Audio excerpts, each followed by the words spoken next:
Modern life is often measured by the speed of the treadmill. We have become a generation obsessed with the mechanics of efficiency, stacking our schedules and optimizing every available second. Yet this relentless activity rarely results in a sense of completion. We are moving faster than ever, but that motion hasn't translated into fulfillment. High output does not guarantee a quiet mind. This friction was captured long ago in the book of Ecclesiastes, which describes human effort without a central purpose as a chasing of the wind. It is the exhaustion of running toward a horizon that never gets any closer. Consider the state of this mobile phone. From dawn until dusk, she is in constant use. She is passed from hand to hand, performing task after task. But at the end of the day, she sits in the silence of the dark and weeps. This creates a strange contradiction. How can a tool that is so highly utilized, so constantly in demand, and so physically active feel entirely hollow? This emptiness isn't a sign that the phone is broken or worthless. It is the inevitable result of a sophisticated machine being forced to operate outside of its designated parameters. To understand why, we look at the principle of teleology. Any object, from a gear to a soul, is only understood by its designed function. Ignoring this inflicts severe structural damage. A tool forced into the wrong job physically breaks apart. We see this in the phone's first owner, a carpenter. He doesn't see a communication device, he sees a heavy object.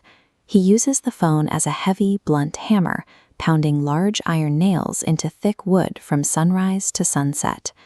This is the heavy hand of legalism, religion reduced to a series of blunt force rules.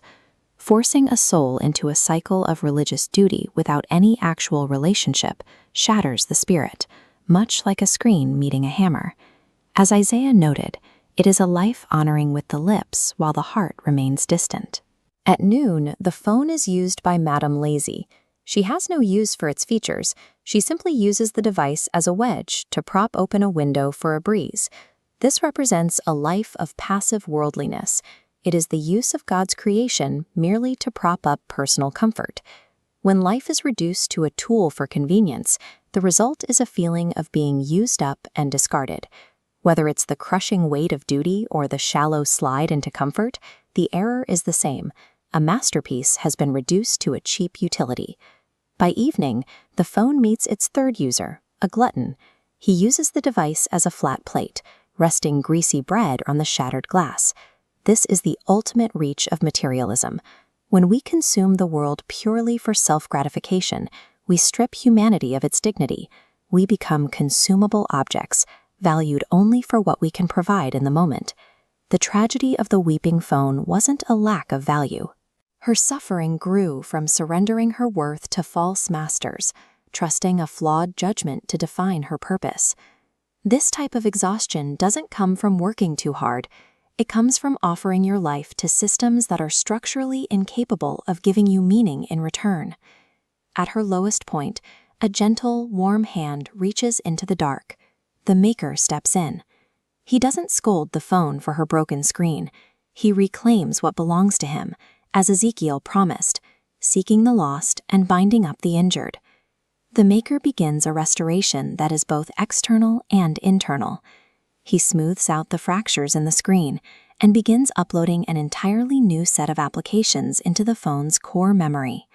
This mirrors the process of being equipped for a new life. God heals the Vunnet caused by the world's misuse and provides the internal tools necessary for a different kind of work, the kind we were actually designed to do. Now the phone is used for things she never imagined, creating sweet music, capturing rich beauty, and connecting with loved ones. Every action is now an act of worship, performed for the glory of the one who holds her.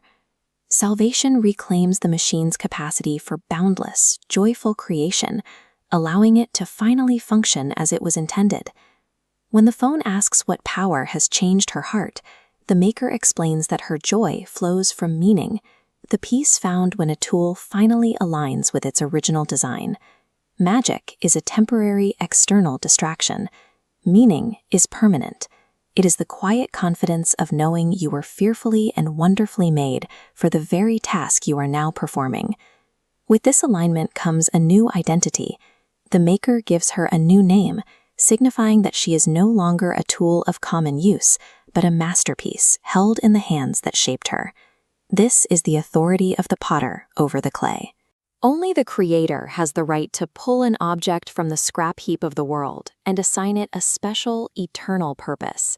You were not designed to be a hammer for legalism or a wedge for comfort. Stop letting the world misuse you. Surrender your function back to the Maker's hands and step into a life defined by joyful mission and perfect purpose.